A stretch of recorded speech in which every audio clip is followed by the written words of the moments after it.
I'd like to call to order this August 4th regular meeting of the Craven County Commissioners. Mr. Clerk, would you please call the roll? Commissioner Smith? Here. Commissioner Howard? Here.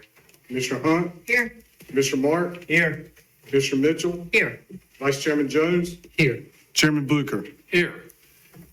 Ladies and gentlemen, we're going to hear the prayer from Mr. Grady, our county attorney, and then we're going to do the Pledge of Allegiance. So if you would stand.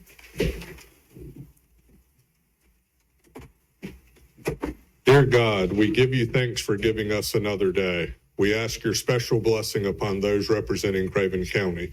They face difficult decisions and difficult times with many forces and interests demanding their attention.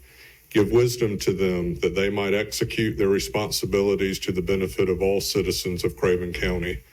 Bless them, O God, and be with them and with us all this day and every day to come. May all that is done be for your greater honor and glory. Amen. Amen.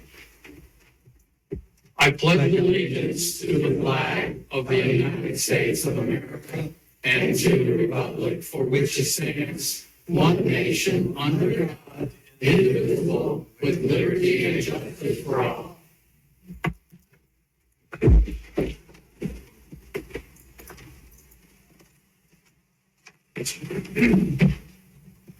I'd like to welcome you all for this meeting and appreciate you all being here and taking the time to come out.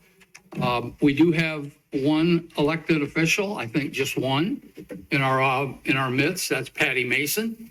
She is a member of the Craven County School Board. So welcome, Patty. We also have, and we're going to be talking in a little while, we have a couple of other distinguished guests, but I'm going to wait to recognize them until we get a little further into the meeting. So with that, Mr. Chairman, I move that we approve the agenda as presented. Second. okay, the agenda is recommended to be approved. Do I have a second? Second. Got a second. Mr. Clerk, please call the roll. Commissioner Smith? Yes. Commissioner Howard? Yes. Commissioner Hunt? Yes. Commissioner Mark? Yes. Commissioner Mitchell? Yes. Vice Chairman Jones? Yes. Chairman Blucher? Yes. If you have a cell phone, I hope that you would put it on silent so as not to interrupt the meeting. I doubt that any of you would, but I would prefer that. So our first item, number one on the agenda, is a public hearing for Project Enterprise. Mr. Jeff Wood. Good evening, Mr. Wood. Good evening, Mr. Chairman. Good evening, Commissioners. Project Enterprise is a local manufacturer, Chatsworth, who plans to invest $15 million in real estate machinery and equipment to expand its existing footprint and create over 150 jobs in 5 years. To assist this investment, the North Carolina Department of Commerce has provided a grant of $100,000 under the Rural Infrastructure Authority and Rural Economic Development Division. This grant will be awarded and managed by Craven County Economic Development Department and requires a match from the county of 50% or $50,000. The requirements to receive this grant are to invest at least $9.9 million and create 41 jobs, and Project Enterprise is going to surpass this expectation. Do we have a motion to go into the public? A Second. motion and a second. All in favor? Aye. The public hearing is open. Are there any, is there anybody in the audience who would like to speak at this public hearing on Project Enterprise? Hearing none. Motion to close the public hearing. Motion to close and a second. All in favor? Aye. Motion approved, and we're all set. Thank you, Mr. Wood. Item number 2 on the agenda is Craven County Child Support Office presentation. We have Tammy Pearson from Young Williams here. Tammy, welcome. Thank you. Well, good afternoon. Like I said, I'm Tammy Pearson. I'm the operations manager for Young Williams. I oversee 17 counties here in North Carolina, Craven County being one of my counties. And I did bring our office manager as well as our project manager, and I wanted to let them introduce themselves. Good evening. Thank you for having us. I'm Veronica Pinion, and I'm the project manager that oversees Craven County. Good evening. My name is Ivy Wilder Moore, and I'm the office manager of Craven County Child Support. Welcome. Again, thank you very much for allowing us to be here. I wanted to give a brief overview about Young Williams and the Child Support Office since we're privatized. Our performance in Craven County is one of the things I wanted to talk about, but I did want to mention about Young Williams as we are in 58 offices across 8 different states, providing comprehensive child support services along with call and contact centers.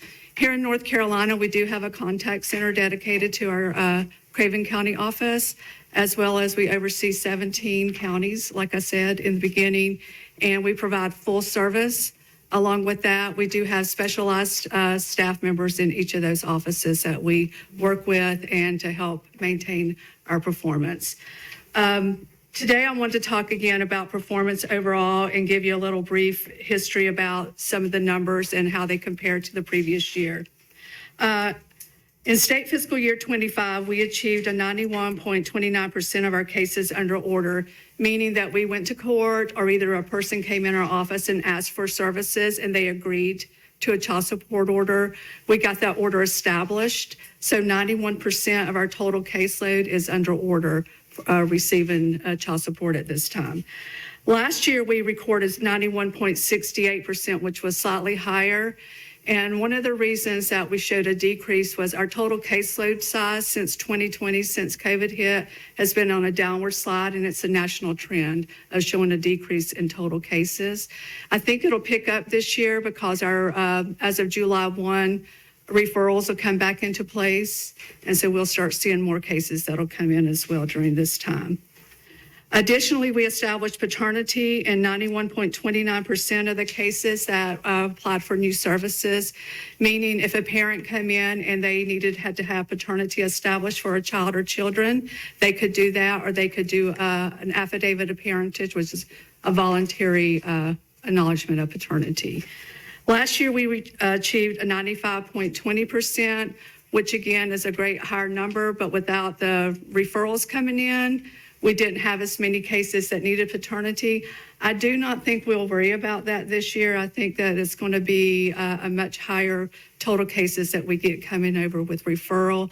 That was one of the things that we did not receive a lot of last year. Also, the reduction load of cases that used to come in have decreased based on what can be sent over now during that time. So there were some things in place when COVID hit that just now got lifted. So that was one of the reasons we didn't get the majority of the cases. Lost my place, I apologize. So in existing support for cases currently under order, we did achieve the 91.29%. This metric evaluates the monthly obligations of current support and whether the obligor in these cases has made a payment. And I apologize, that should be on the screen, and it should be the 67. Well, we achieved 68.02%. And what that means is a person has an order for $500 a month, and they pay that $500, we got 100% credit on that case. If they only pay $250, you only got a 50% credit. And that's how the state measures the incentive areas on these cases. And so they've actually got a pretty good number. If you can see on there, last year we were at 67.26, and they've shown an increase in that. So collections versus cases is not suffering. So collections, by collecting the money for the families, is not suffering as much as the total caseload that we're getting established orders on at this time. Also, the fourth metric, which state looks at, is arrears. And arrears is not necessarily a monetary payment. It is looking at cases that have not paid full amount of child support over the years and they owe back child support. It's looking at cases that didn't pay that full amount and they've accumulated arrears on it. So they look at the cases as, did you get a payment on that case for this year? So they measure about how many cases that you have on it. Okay, I'm sorry, I'm not a math person. This arrears to me says you owe child support and you have not paid it. One payment in 12 doesn't mean very much to a struggling family. So when you say 2/3 of the collections are in arrears. That means 2/3 of the people are behind on their child support. Right. Is that And it correct? could be at any time. But what I'm saying is when I look at it, when the state measures their incentive areas, they look at it by total cases and not total dollars. But now we still get credit for the total dollars. So our goal is when we go to court, we can only take a person to court when they're behind. Right. And they're behind. We go to court, we ask for what's due if they have current support as well as they have a payment addressed towards those arrears. We ask for that as well when we go to court. So, but when we look at the measure on here for arrears, that 67.53% is saying that 67.53% of the total cases made a payment sometime during that state fiscal year. It could be multiple payments. It's not like they're stopped from enforcing it. Okay. But my question is, since we're talking about Craven County citizens, and if they're minors, they are still citizens. Correct. I think what you're saying is that the percentages and statistics really don't accurately reflect how many families are not receiving the child support that they need. Not necessarily, because what we do, we measure, so for Craven County, if it's current support, like on the previous screen, it's looking at how many cases that we have with current support in it and how many are paying the full amount or paying a portion of it each month. That's what it's looking at. So if we've got an order with it within the 4D program, then it's measured in our system. If it's with the clerk's office, it's not measured in our system. Okay, but if I said, for example, how many children in Craven County have not received the child support that they are owed, could you say 432? Probably, if I had the statistics in front of me, I could tell you. Absolutely, I could, because I can tell you how many children, if I go in and look and see that we served over 3,000 plus children, and I could tell you how many of those did not get a monetary payment during any time during that state. Okay, so you have the data, it's just not on there. Right. Okay. Oh, absolutely. Yes, we can pull any of it. This is just reflecting what the state mandates us to meet as far as incentive areas go. Has nothing to do with what we do otherwise, because our goal, if you looked at it from, like I said about arrears, if you looked at it from a standpoint, well, I just want to meet my goal, then you would just worry about getting a payment on that case one time a year. We don't. If they don't pay consistently, we're wanting payments every month on it. You mentioned child support. What's that consist of? So it's looking at a family that may no longer be together, or it could be a caregiver caring for a grandchild or anyone like that. So they may need support. They need help supporting the children. And so they will come to our office and ask for support to be either established or intervene on an order that they may have had through the clerk's office. And we will establish that order or intervene on it, and we'll enforce it during that time. You'll be paying their rent and the food that goes these. That would be the person who the other party is. So for example, as a grandmother, if I had my grandkids in my care, I would seek support from the mom and the dad. And that's what we could do as well. But if I'm single parent, I would seek it from the father of my child, and they would be responsible for paying that. And as the 4D agency, the Child Support Office, we're responsible for getting them people to pay or getting them for court. Our number one goal is to work with them to begin with, to try to get them to pay voluntarily. Doesn't always happen. Okay. So what are your additional support services that you provide? So we have community liaisons. We have people that work with the Department of Social Services to see what other types of benefits that they could get, anything like that. We reach out to people who are just transitioning from maybe the reentry program within the prison system. We work with them to see if there's something we can do to help them as well.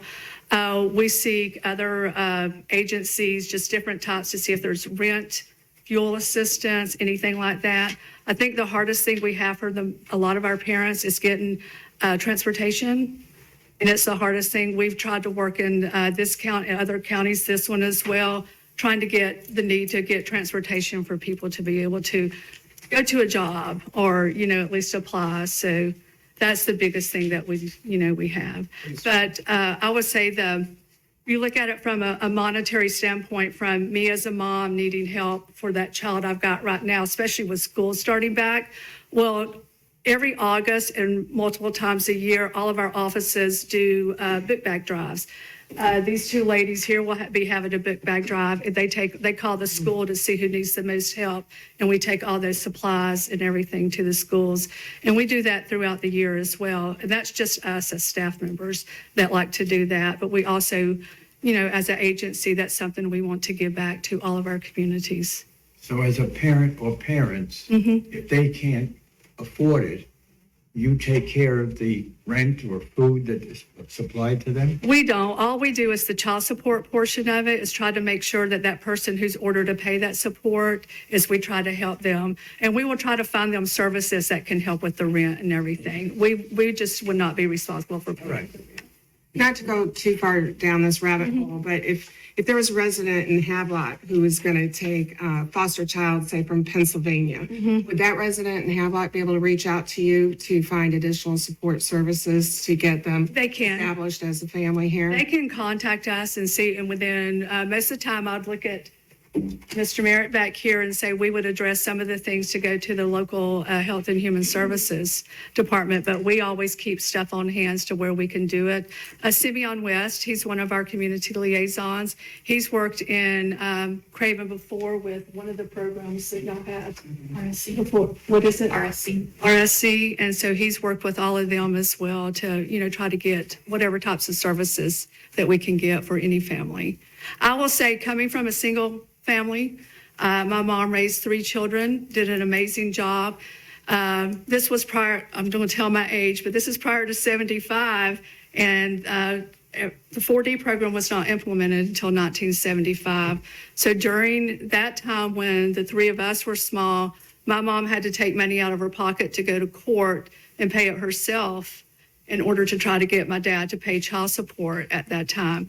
So the 4D program was a great thing, and we're celebrating our 50th year this year by implementing this that will help all families. It was initially created to help people who receive in cash assistance, workforce benefits, and now it helps any citizen that can come in. Either they'll pay a $10 or $25 application fee, or it could be free, and they can get our services. And we would be glad to help them get, child support. Thank you. Did you have other slides that go over? Actually, I was just going to mention, the big thing is that I like to talk about is our total collections this year actually increased. Last year, we collected $7.4 million, and even with some of our numbers that were slightly off, we collected $7.7 million, which was a $302,829 increase from last year, and that was all for Craven County. Okay. Are there any other questions for her tonight? One question, Mr. Chairman. In your performance evaluation, how does the state base that? Are there other counties based, you use as comps as far as population? How do they base? They look at the overall scheme, so whatever rural area, whatever location you're in. But as far as when they set the goal, they look at what you've statistically done over the past 5 years, and then they'll take it. So the majority of our goals are paternity is 100% on the majority of our goals. You got to try to achieve 100%. Cases under order is typically at 90%. You want to at least have 90% of your cases under order within the set amount of time that the federal government mandates us to get those in. And you want to have current support payments. You want to have them above 70%. This is a state, and then arrears at 70% as well. Collections are based on what the economy is at when they go to look at collections, is how they set those at. Okay. Any other questions? No? Well, we thank you very much for coming. We appreciate what you do. It's a very important service. Thank you. Thank you. Thank you.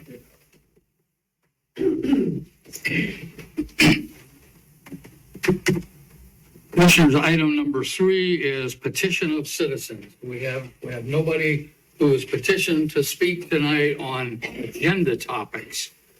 Item number 4 is a consent agenda, the minutes from the July 21st, 2025 regular session, tax releases and refunds, emergency services, rollover funds budget amendment, tax rollover funds budget amendment. You'll note that items E and F are resolutions. I would like to pull those, and we will deal with those next. So on items A, B, C, and D, do I have a motion to approve the consent agenda? Second. Got a motion and a second? Mr. Clerk, would you please call the roll? Commissioner Smith, Yes. Commissioner Howard, Yes. Commissioner Hunt, Yes. Commissioner Mark, Yes. Commissioner Mitchell, Yes. Vice Chairman Jones, Yes. Chairman Blucher. Yes. The first item that we pulled was a resolution to honor the Child Support Awareness Month. And I'm going to ask, you want to hear this? I didn't know you were going to run out of here. I will stop. Yeah. I'm sorry. Mr. Veit, would you read the first proclamation honoring Child Support Awareness Month? I sure will, sir. Proclamation declaring August as Child Support Awareness Month in Craven County.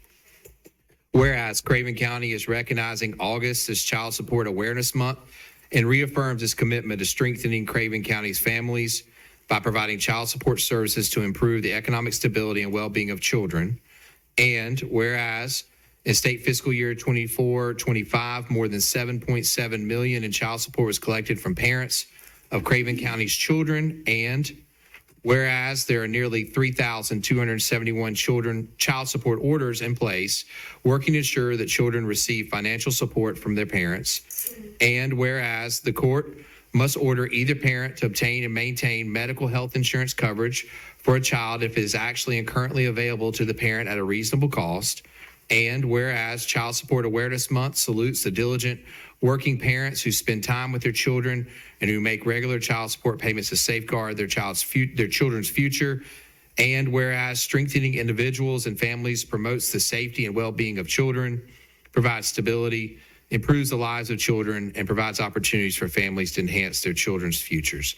And whereas children who do not receive adequate financial and emotional support from their parents may experience greater difficulty in becoming healthy, happy, and productive citizens. And whereas many concerned and dedicated judges, district attorneys, court clerks, sheriff's personnel, and child support professionals work to establish and enforce child support orders for Craven County's children, one of our county's most vital resources. And now, therefore, be it resolved that the Craven County Board of Commissioners declares August 2025 as Child Support Awareness Month in Craven County and commend its observance to all citizens. Adopted this day, the 4th of August, 2024. Thank you. Thank you. We have a resolution to give you. Mr. Chairman, if you would allow, I'd like to make the motion that the Board of Commissioners approve that resolution. Second. I have a motion to approve the resolution. Do I have a second? Second. Second is over there. All in favor? Aye. Opposed? Okay, we have a second resolution. We'll wait till this picture is taken here. Thank you. Second resolution to honor distinguished career of our district attorney, Mr. Scott Thomas. Would I have a motion to approve that? Got a motion? Second. And a second. Mr. Thomas, come on up front here with us, please.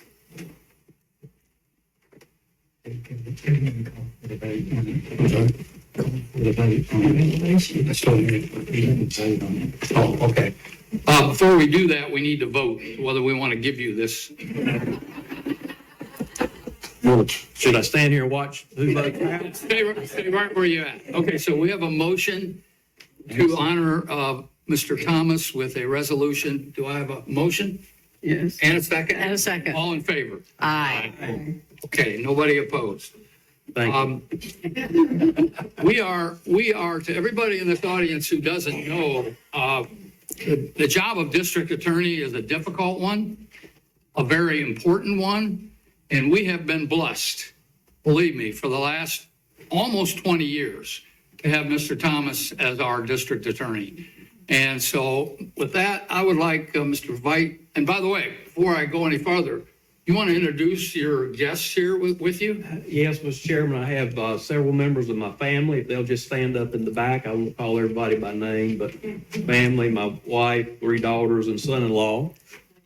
Thank you for coming. As those, Thank you all for being here. As those of you in elected office know, you can't do this job without the support of your family. Absolutely. Absolutely. And then I also have several members of our staff. Our district is a three-county district, Carteret, Craven, and Pamlico. And we have staff, I had staff in all three counties. We have about 30 or so staff members, but several from the Craven County office are here today, if you would stand. Have them stand, please. Wow, very good. Thank you. Thank all of y'all. Thank you to all of you. We do appreciate what you do. And it's, as I said, a very important job in our county. Unfortunately, we need a lot of people because we got a number of people who don't follow the rules. And, you know how that is. So having said that, I will also add, and I think it's in the resolution, but Mr. Thomas also served as a state representative and a state senator prior to being district attorney. So he served this county well for a lot of years, and it's very much appreciated, Mr. Thomas. Thank you, Mr. Chairman. Mr. Vite, would you read that resolution? So I will. I had the distinct pleasure of serving with Scott in two different counties. So it's been a great adventure with you, Scott, and I've enjoyed working with you.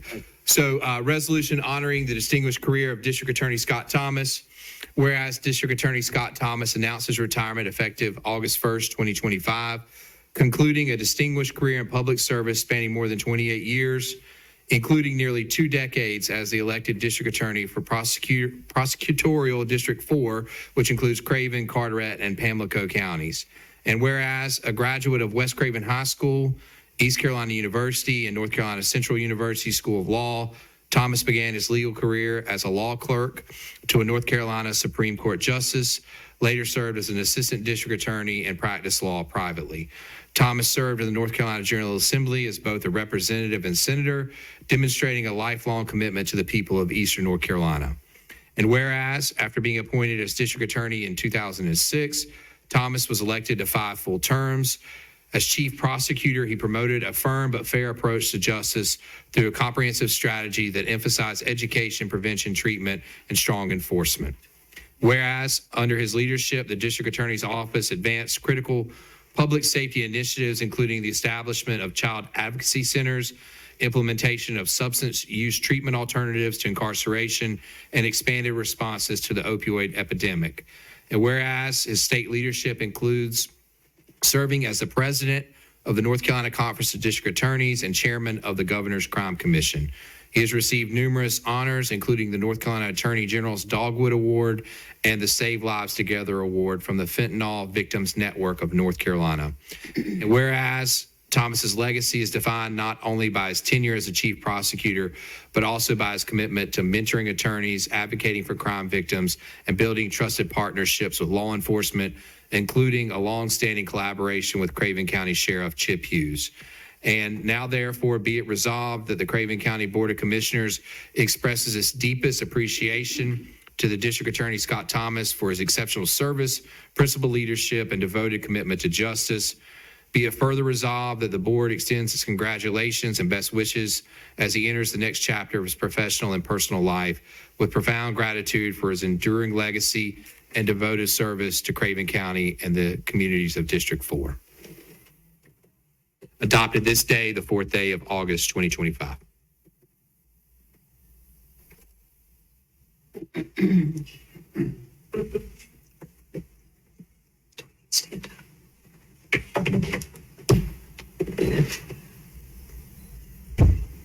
Thank you, Mr. Chairman. Thank you. Appreciate it. Appreciate what you do.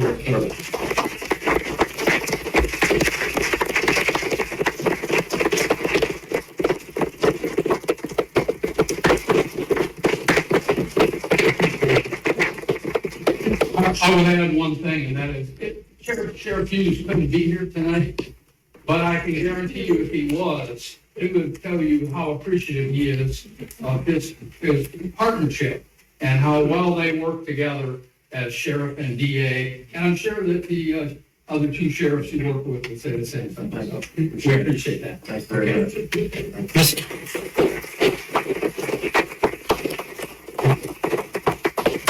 Mr. Chairman, if you will allow just a minute to say a few things about Scott. Yeah, You absolutely. don't mind? So I know there's three of us in this room, Miss B. Smith, Miss Susan Mills, and myself, that's known Scott far beyond his political career. And the person that people have seen in the political arena is the same exact person that we've seen since he was a young man. Christian man, family man, but he has been a fighter for rural Craven County. And, you know, we come from the same area, and it's always been the heartbeat, you know, as Ray Griffin says, the heartbeat of Craven County. But I will tell you, back in 1998, Scott Thomas called me. I was young and interested in politics. And he called me and asked me would I serve on his first campaign committee. And in 1998, we met in the Bridgepoint, and a group of us. And ever since then, it's been with profound for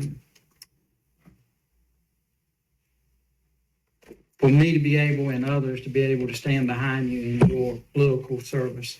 And I thank you for the man that you are and the friend that you are. So I just want to say that publicly. Thank you, sir. Thank you.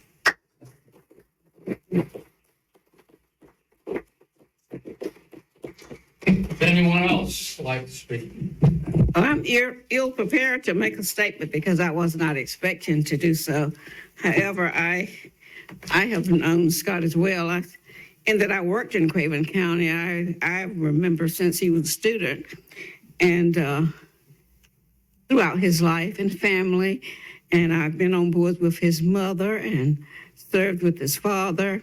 And I have always been proud of who he is and how he's represented Craven County so well. I know that the time has come. It's time for me to step aside as well, I guess. I've been so long. But what you have done, you and your family have done for Craven County, I think is just tremendous. And I thank you for it. And God bless you. Thank you. Thank you very much. Anyone else? Scott, would you have any comments? Just briefly, I wanted to say, I'd like to thank you, Mr. Chairman, and the board for all your support over the years. You can't do this job alone. It requires the support of a good staff, family, as I mentioned earlier, but also having top-notch folks in law enforcement with our sheriff's office. And I know y'all you go above and beyond to support law enforcement, sheriff's office in this county. And all three of my counties, we have great sheriffs, great police chiefs, law enforcement agencies, and they do an outstanding job. We have an excellent court system here in our district with our judges. And some people, you know, may take that for granted, but sometimes when you see what happens in other places with regard to the criminal justice system, we should never do that. It does require vigilance all the time, and we've always talked about, and I think it's even mentioned here in the resolution, myself and our law enforcement professionals have always talked about a comprehensive approach to law enforcement, prosecution, and public safety, and that involves education, prevention, treatment, and tough enforcement. And we've been about doing all four of those the time that I've been DA. And I'm certainly proud that when it came time that I was eligible for my retirement, that I had somebody on staff, my chief ADA, Matt Wareham, who is well prepared, well trained, and was willing to take on this job, because I told him the other day, I said, Matt, I sure am glad that you wanted to take this job, because I don't know what I would have done if you'd have said no. But I told Matt several months ago that I had reached my maximum retirement eligibility and was looking to retire, and talked to him about it, and he's going to do an outstanding job. I kind of identified him as somebody who I know can do this work and do this job, just like I identified Jason Jones a long time ago, 1998. And Jason's certainly done an outstanding job as well. So it's been an honor to serve, and to serve the citizens of our county, our district, and our state. Thank you. Thank you. I'd like to say one other thing, please. One shouldn't take it lightly what he said about some areas, because not every area in the state has the cooperation between sheriff, police chief, prosecution. It doesn't work like that everywhere. We are very blessed in this county to have that situation. So having said that, he just mentioned his replacement, so I'm gonna have him come up. Matt? Matt Wareham. Matt Wareham is now our new prosecutor for our county, and we're, like he said, we're blessed to have Matt, who was his chief assistant, and Matt, make a few comments for us. Yes, sir. I'll direct these to the board. First, thank you all for having me here tonight, giving me this opportunity to speak. If some of you hadn't heard, Mr. District Attorney Thomas retired. So I was honored to receive the appointment as District Attorney for Prosecutorial District 4, that being Craven, Carteret, and Pamlico counties. And I will seek that office in the coming elections because I plan on serving this community and our other communities for years to come. I want to thank retired District Attorney Thomas for his many years of service. He has left us a great office. He has been an advocate in our communities, in our district, and in our state for many, many years to seek justice for victims and to prosecute the laws of North Carolina. I plan on continuing that tradition of excellence. He has set the bar high. It is one that I believe our staff is well prepared to take on. We were blessed to have him in our communities for these years. We have a great working relationship with our sheriffs, with our law enforcement officers. Today, I went to all 3 counties, visited all 3 courthouses, and spoke to all 3 sheriffs because those relationships are what make our communities safe and what makes our communities great. I do believe, just like, I guess I'll call him Scott at this point, in education for our officers and our citizens.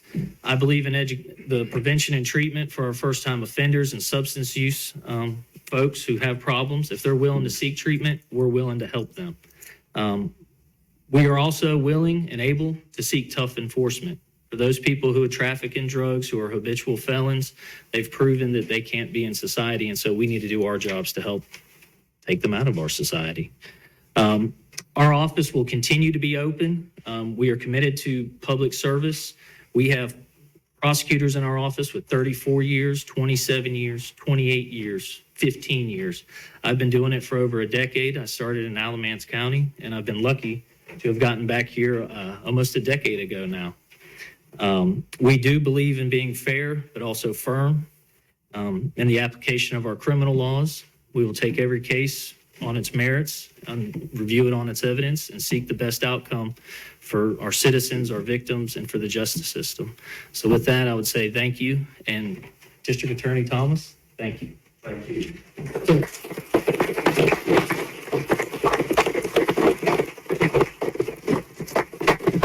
So all of you who are here for this event, you are welcome to stay, but if you don't want to stay, you don't have to. So I'll just give you that option.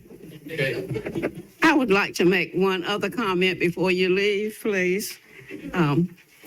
For Attorney Scott Thomas, I look forward to learning where you go from here in my Christmas card.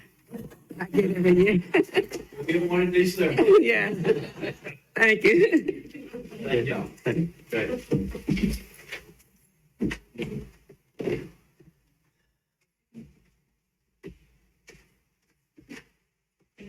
We don't look as popular. We lost half our crowd. Yeah, so 2/3.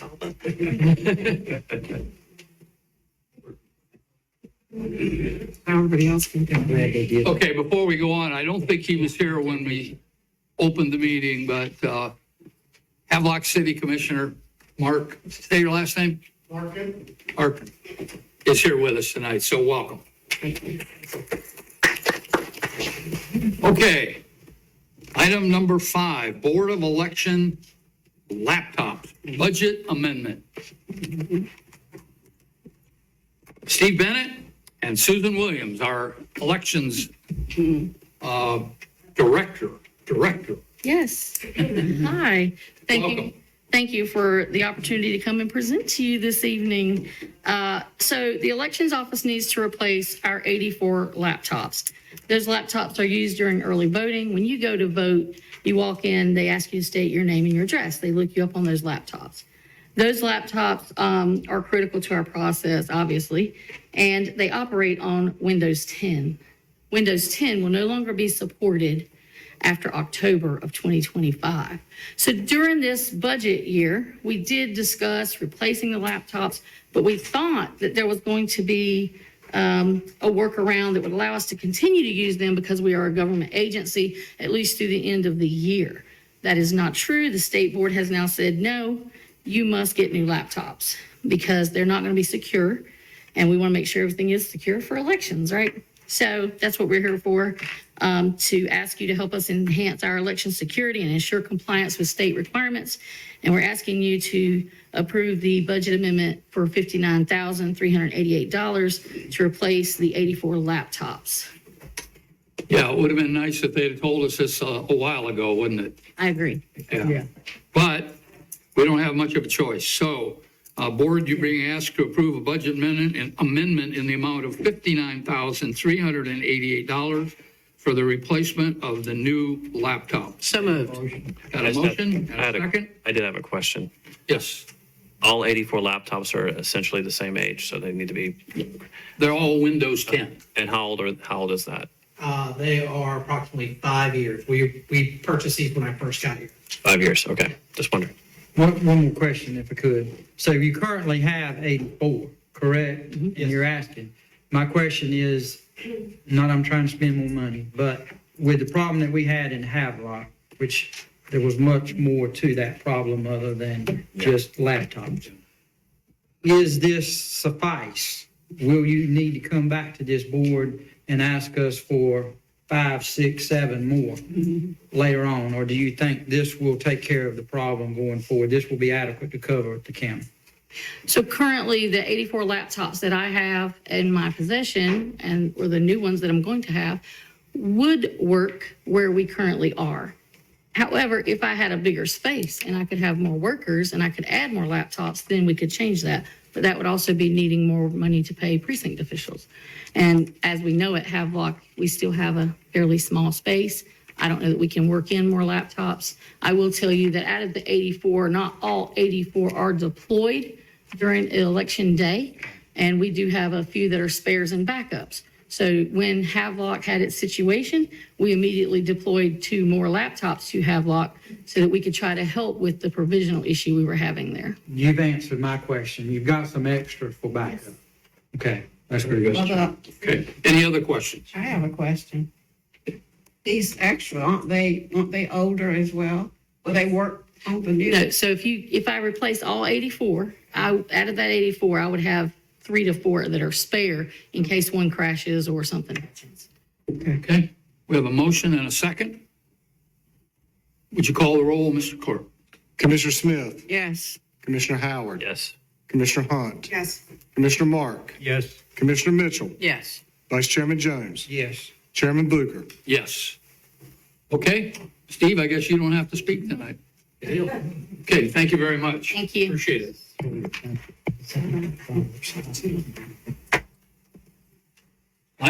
6. 6A, B, C, and D. Good evening, Good evening. Mr. Zach Chenoweth. sir. In January 2025, the Board of Commissioners approved Phase 4 of the Courthouse and EOC Recovery Project and authorized staff to execute based on a preliminary design and scope of work. This phase includes the replacement of all HVAC infrastructure in the old courthouse with the exception of the 2 units that support Superior Courtroom Number 1. The replacement of these 2 units will come in the future during a potential remodel of the courtroom and adjacent areas. In the meantime, staff will save the existing equipment to use for repairs on the 2 remaining units as needed. After approval of Phase 4 in January, the general contractor, architect, engineer, and staff work together on a biweekly basis to complete the design and scope of work and officially provide a proposal for the entire project. Due to the evolution of the design and scope of work and recent equipment manufacturer price increases, the budget for this phase of the project is short $75,000. A budget amendment would allow staff to continue working with the general contractor, architect, and engineer in order to order the equipment, schedule the work, and execute the work. The overall project budget for Phase 4 will be $856,283 with this budget amendment. Work is anticipated to begin in the fall of 2025 and last approximately 3 months. The board is being requested to approve a budget amendment and project ordinance amendment in the amount of $150,000 to allow staff to complete Phase 4 of the courthouse and EOC recovery project. Okay, any questions for Mr. Chadwick on this area? 2 points for Zach, please. One is, so the 75,000 is seen on the budget amendment, it's coming from your capital reserve account.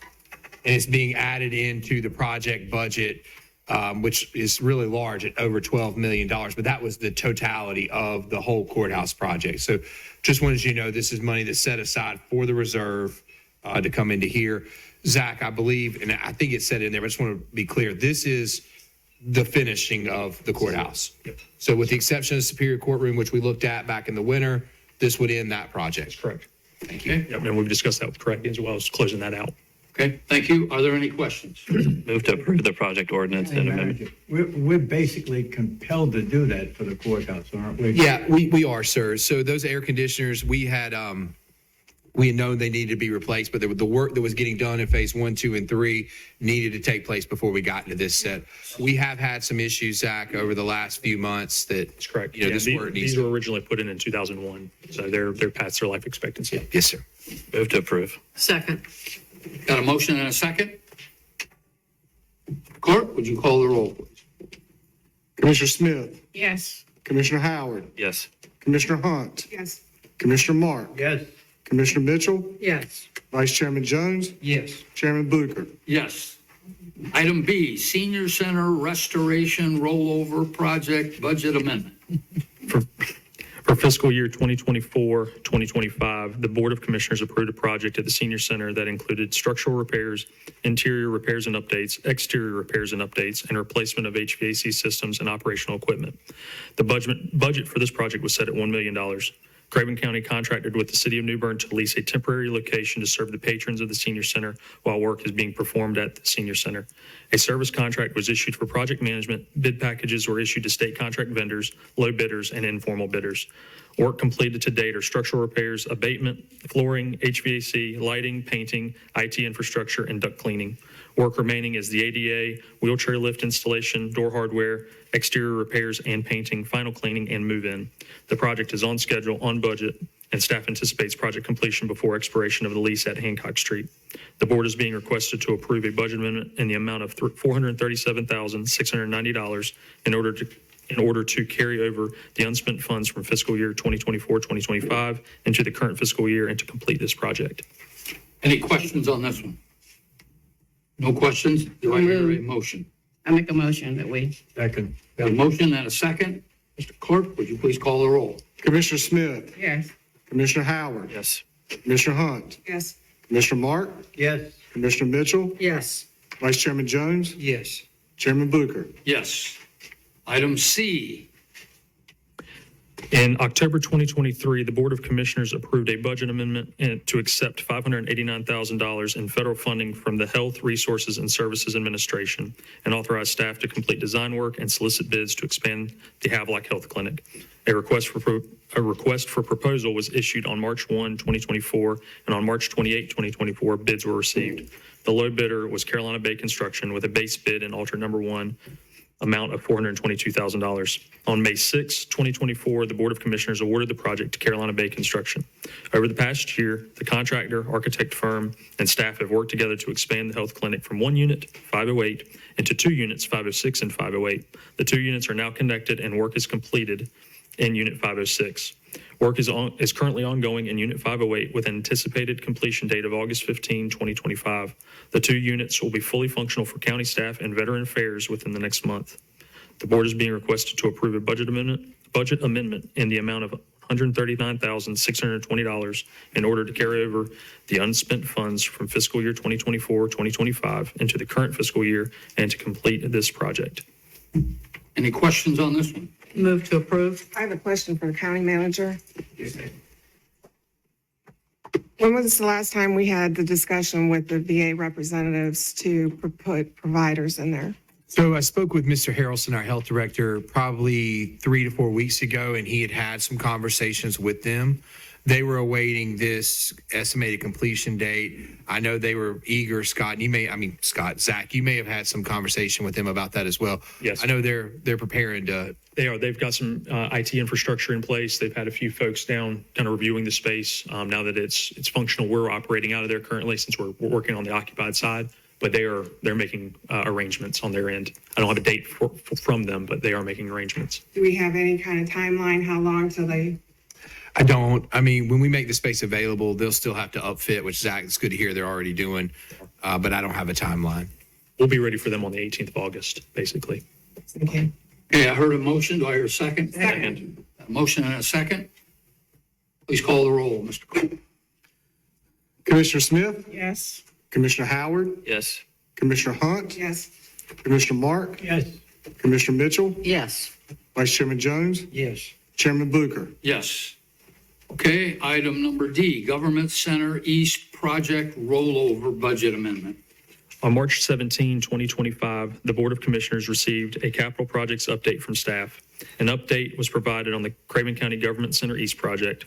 This project contemplates construction of a 9,000 square foot facility on county-owned land that will replace an existing 3,000 square foot building that will be demolished due to the Miller Boulevard widening project in Havelock.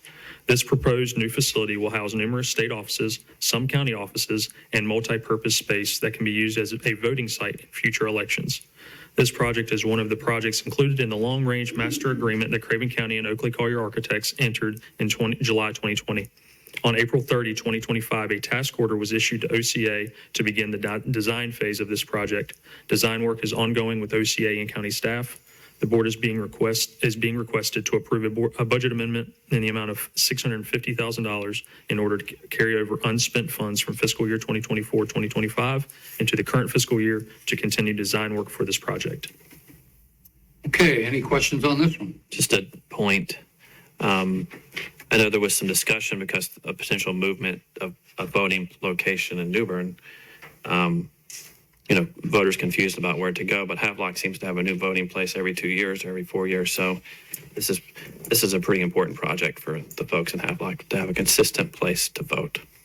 To expand upon that, it hasn't been for the last 2 or 3 years. It's actually been for the last 2 or 3 decades. No, I've been moving around. just You're not that old. a quick point of correction for the commissioner from That's a Havelock. win for you, Chairman. A quick point of correction. I was saying every 2 to 4 years election cycle, not only the last 2 to 4 years.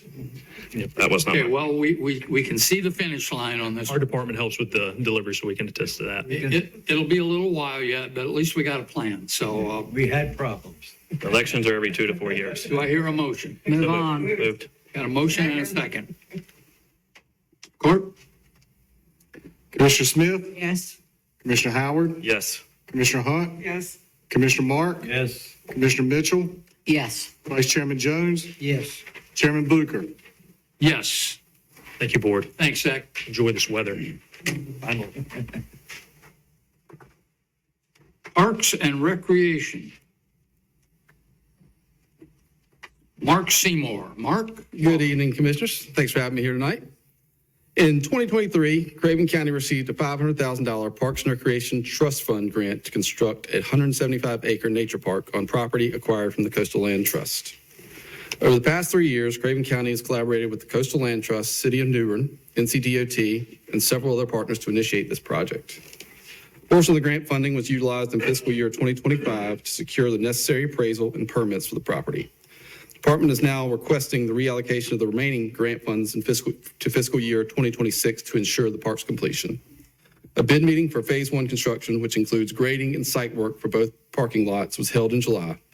Phase 1 is anticipated to be completed in November of 2025.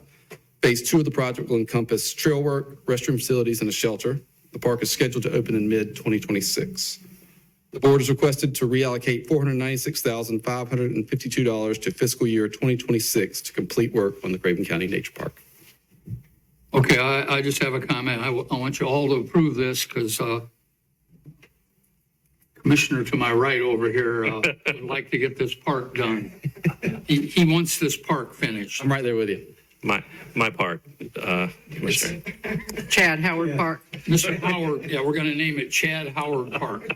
Okay. Is this- Do I have any questions on this one? Yeah, is this similar to the nature park on Broad Creek Road? Very similar. Yes, sir. Yep. We'll have a little bit, sort of a different design, but we're adding some biking trails to this one as opposed to just hiking and kayak access. Okay, thank you. And I would only comment that for those of you who aren't aware, we're going to be blessed to have this park, and basically it was donated to us. So, you can't go wrong when stuff gets donated, right? So, very good. We're gonna use it.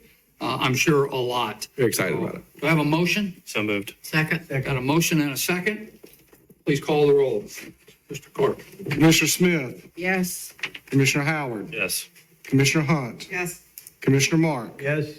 Commissioner Mitchell, Yes. Vice Chairman Jones, Yes. Chairman Bluker.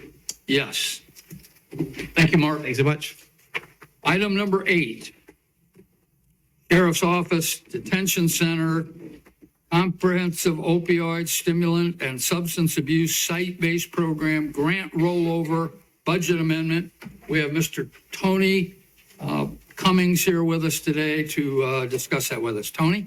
Yes, sir. Board. Great to see you guys. This is a request for a grant rollover from 24. We had a remaining balance of $94,171. We are asking for your help in rolling this over into this new year's budget. And it will be used for clinicians, the Journeys to Success Initiative, Hope Mission Boarding, and a new reentry position for this initiative. Okay. Yes. Any questions for Make a motion Chief to Deputy. approve. motion to approve? Second. Second. Are there any questions? No questions? Clerk, please call the roll. Commissioner Smith, Yes. Commissioner Howard, Yes. Commissioner Hunt, Yes. Commissioner Mark, Yes? Commissioner Mitchell, Yes. Vice Chairman Jones, Yes. Chairman Bluker. Yes. You got it. Thank you. Okay, thank you. Appreciate it. We appreciate you coming. Economic Development, your second appearance tonight, Mr. Wood. Round 2. Come before the board to talk about 4 different budget amendments. Before I do that, I'll give an overview of the impact of these different amendments. They represent a half a dozen projects within our department, up to 275 jobs, 55 acres of property under development at the airport, our Tech Bridge Showcase, which happened 2 weeks ago, and our convention center, which estimated early estimates are showing over $100,000 of economic impact into downtown New Bern, funding for the Tech Bridge facility at the airport, multiple engineering research projects for the Tech Bridge with their partners in our university system, new flex warehouse space, if you've seen it, in our industrial park, improvements at our incubator, 10,000 square foot building, launch point, around $39 million in private investment, and $1 million in sale of property that's either closed under contract or we have are under negotiation of offers. And we still have about 20 acres representing $500,000 worth of property that the county owns for continued revenue. It includes partners such as the North Carolina Assembly, their investors, Craven Alliance, Southeast Partnership, or the Department of Commerce for North Carolina, ENC Tech Bridge and FRC East, Coastal Carolina Regional Airport. And on a personal note, I'd like to say, I think some folks in the room know I've had some family health issues over the last couple of weeks. And as you can tell, this represents a lot of different projects that have came through. And just like to thank Team Craven, particularly Jack, Jean, Abigail, Shane, Craig, and your finance department, Leanna in my office, and Tarsha and the convention center team. Team Craven is an amazing group to work with, and I'm proud to be a part of it. So with that, I'll start with the first one. It's a budget amendment for $530,570. That's the Tech Bridge budget amendment. This is a rollover from last year. This funds go to event planning, much like what I talked about with the Tech Bridge Showcase, facility development, the university project, and then also some STEM-related activities. Okay.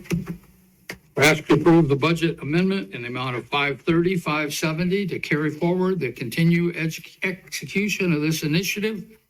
I would make that motion, Chairman. Second. We got a motion and a second. Any questions? Okay, we need a roll call, Mr. Court. Commissioner Smith, Yes. Commissioner Howard, Yes. Commissioner Hunt, Yes. Commissioner Mark, Yes. Commissioner Mitchell, Yes. Vice Chairman Jones, Yes. Chairman Blucher. Yes. The second agenda item is for Project Enterprise. Talked about that earlier with the 1NC fund.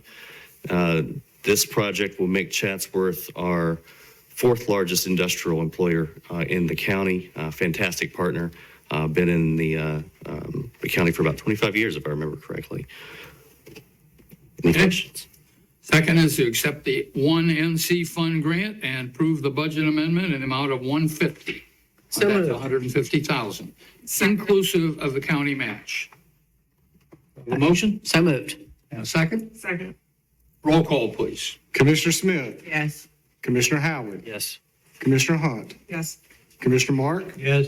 Commissioner Mitchell, Yes. Vice Chairman Jones, Yes. Chairman Blucher. Yes. Item C. It's to our capital outlay other improvements. This is focused specifically at the industrial park for $843,900.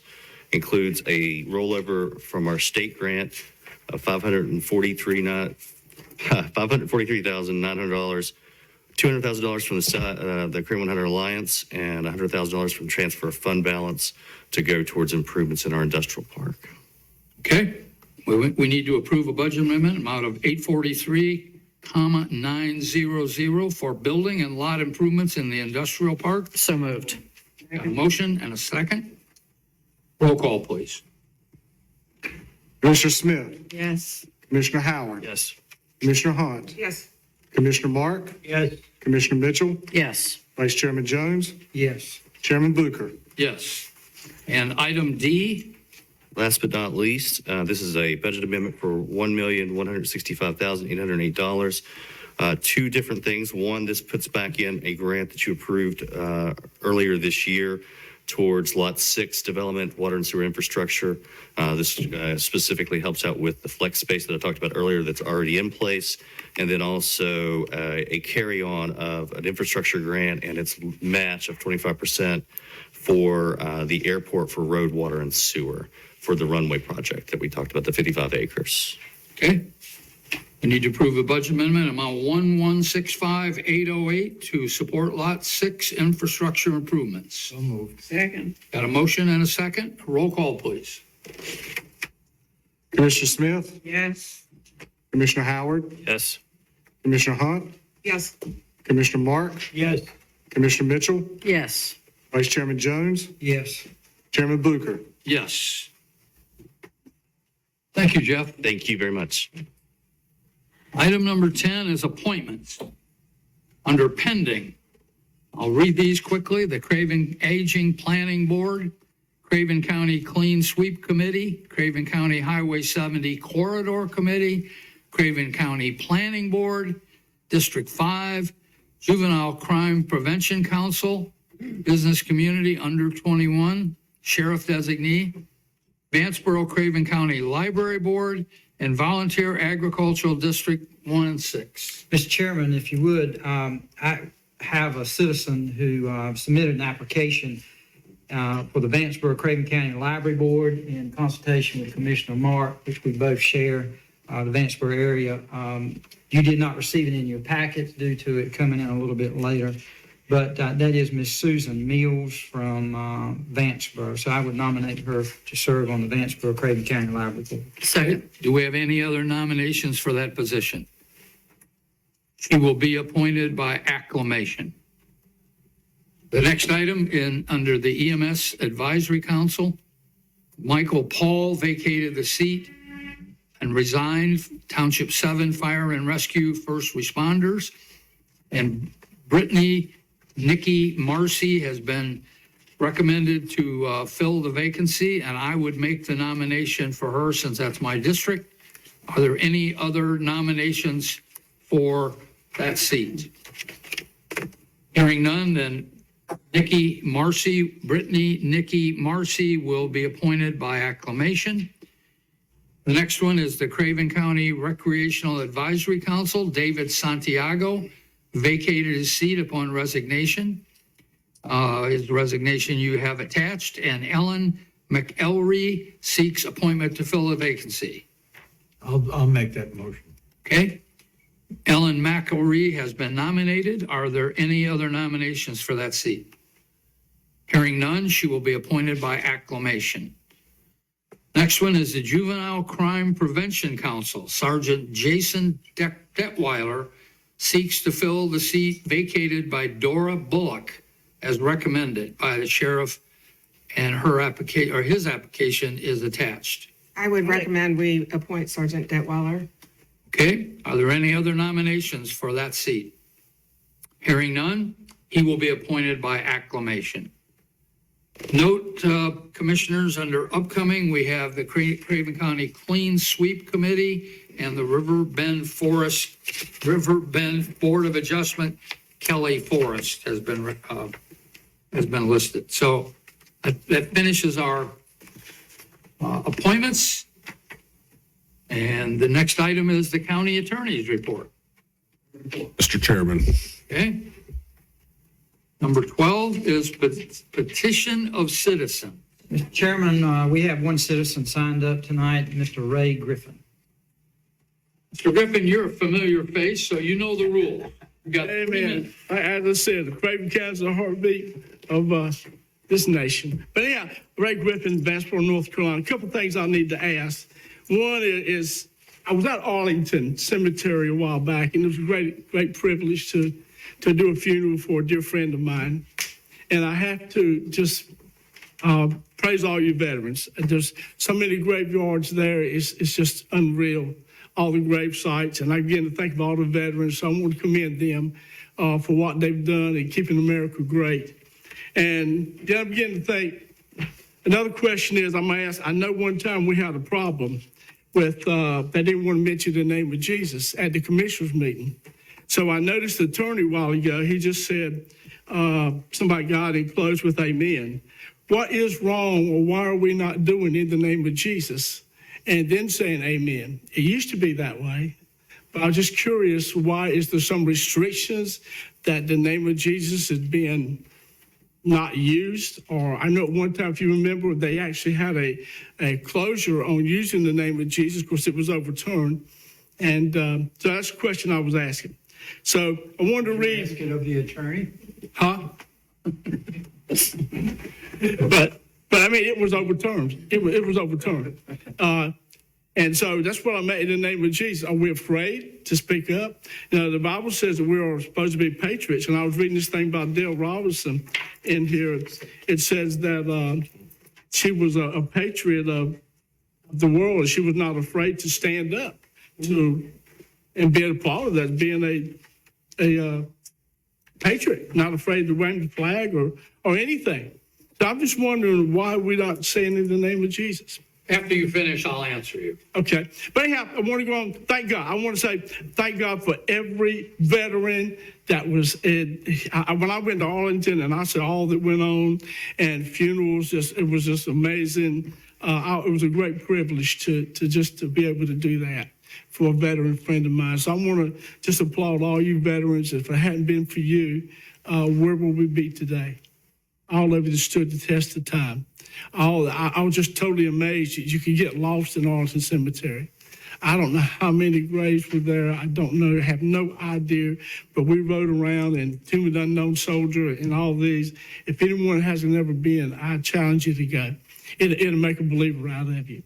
So I want to pray for, say, all you veterans, and I want you to pray for America. America is in the struggle now. We're having a lot of problems. A lot of things are going, church issues, government issues. We're a divided nation in many ways. So just be praying for America. And I'll read just a little bit of this, and I don't know how much time we got. 10 seconds. So I want to be a part of the answer. I want to keep on glorifying. I want to keep aflame the torch of freedom. I want to pass it on until I die. I love the 13 stripe, the red, white, that represent a courageous fight. They put the 50 stars on the patch of blue, 50 states for me and you. And for the troubles we have, there's a solution. For God has given us a book to show the way. They read the Bible and wrote the Constitution. We better start to read. Down at the bell. I will answer your question. We don't normally answer questions after petitions, but it's very simple. Attorney Grady reads the prayers that were read at the U.S. House of Representatives. Whenever a prayer is read there to open, then he gets those prayers and he reads them here. So some of the people who pray at the House of Representatives mention Jesus. Some might be Jewish. Some might be other religions. So he reads whatever prayer was read at the House. But still, that doesn't make it right. So he doesn't modify their prayers. He reads them as he gets them. But it still should be in the name of Jesus. We should not compromise for an American. Not arguing with you. I'm not arguing with you. I'm just stating the fact. We read the prayers that are read at the U.S. House. Okay. Okay, next report would be the county manager. Mr. Chairman, thank you. I don't have much of a report, just two things. And Mr. Zach mentioned it earlier. We will be having some reopening ceremonies, both at the senior center and a grand opening at the health clinic in Havelock. Stay tuned for dates on those. Obviously, the Havelock Clinic maybe before senior services, but excited about both those projects coming to an end. They're going to be a real asset to their community. So that's all I have, sir. Okay. The last item on the agenda before our closed session is the commissioner's report. Mr. Vice Chair, I'm going to start with you tonight. Thank you, Mr. Chairman.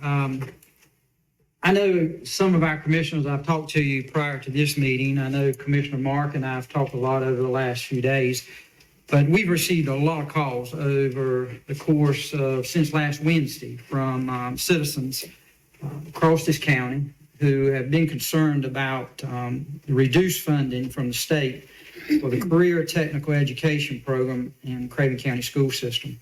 As a result of taking those calls and receiving them, as we do with most things, we called the county manager, and he was going to do some research today. He told me he'd get back to Commissioner Mark and myself and to this board tonight and give us an update on exactly what he found out from the Board of Education. So at this time, if you will allow me, be fine. I'd like to ask him to give us a little update on what's happening, what's the cause of this reduced funding, and the impact of it. Chairman Jones, yes, sir. I spoke with Superintendent Stout today about this. There's been a longstanding policy since the COVID pandemic where there were waivers and school districts were held harmless against ADM drops, so average daily membership of the school system. So if you lose students, then it could adjust the positions you're allocated by the state. That hold harmless provision is no longer in place. So we have had some ADM reductions over the last few years, which resulted in this scenario where we would lose a CTE position in one of our high schools. So our high school programs built, all three have different programs. We lose one position. I talked to the superintendent about what that means financially. It is a 12-month position, and it would be about $92,885 to fully fund the CTE program for this coming year. It is late in speaking with him. There are schedules and things that would have to be adjusted if this position's not there. So I'll put that on the table. The $92,885 is not just the salary. That's inclusive of what the position takes when you look at the salary, plus the benefits and other provisions that an employee receives. Of course, I'm more familiar with the county system. This is a state system. So there's some subtle differences, but generally it's about 30% of the salary is what it costs when you get into the benefits. So $92,885 approximately is what it would take to fund that position for the year. Mr. Chairman, I make a motion that we go for the 92,000. Second that motion. We have a motion and a second. Any discussion? I'll just add to I'm in a CTE classroom probably weekly, whether a kid is programming a computer or building a game or fixing an S-shaped pipe as a plumber or working on a small engine. It all sometimes happens at the same time in the same classroom. So you walk in there, you see kids kind of really invested in what they're doing. I don't care what it is in the classroom, but this teacher balances multiple things. I'd say maybe the band director, one of the hardest jobs in a school, but also one of the most rewarding for the students, because you're doing real world skills that will last them a lifetime, whether that's fixing a pipe or a small engine. Kind of cool to watch a kid do that, or programming a computer or building a game, whatever it happens to be. Well, this had a lot to do with agriculture. These people that are, and actually we have a waiting list to get into this. We had 3 teachers, and it's going very well. And I couldn't see taking 2 teachers out of there and just leaving 1 when we have that demand for this school. And these people, they don't go to college. They end up going to farms and agriculture and doing those things. And that's why it's necessary. And it's been a very successful operation for the last 15 years. Mr. Chair, if I might, this career training position that is focused on agriculture takes our young people in Craven County and prepares them for the workforce to be financially self-sufficient and support their families and put a roof over their heads. Of all the programs that need to be cut, job training that puts people into employment is not the one to do it. So I absolutely support this. I strongly recommend that the commission support this and vote for Commissioner Marks' resolution. I have a comment, Chairman, if you have time. Yes, ma'am. Prior to this event coming up this weekend, I had talked with a couple of our Board of Education members about the CTE teachers that I have met. As you all know, not only am I all over Craven County, but I'm all over Eastern North Carolina, and I frequently run into over the last 6 or 8 months, I frequently run into Kelly Hawk, whether it be in Carteret County, at the Electric Corporation, at the Craven Carteret Electric Corporation, with our Havelock High School students, exposing them to different career paths other than going straight into college. I've run into her in downtown Newbern with students. I've run into all of the CTE teachers in my travels over the last 6 to 8 months. And I was expressing to the Board of Education how much I appreciate what they do and how they do it.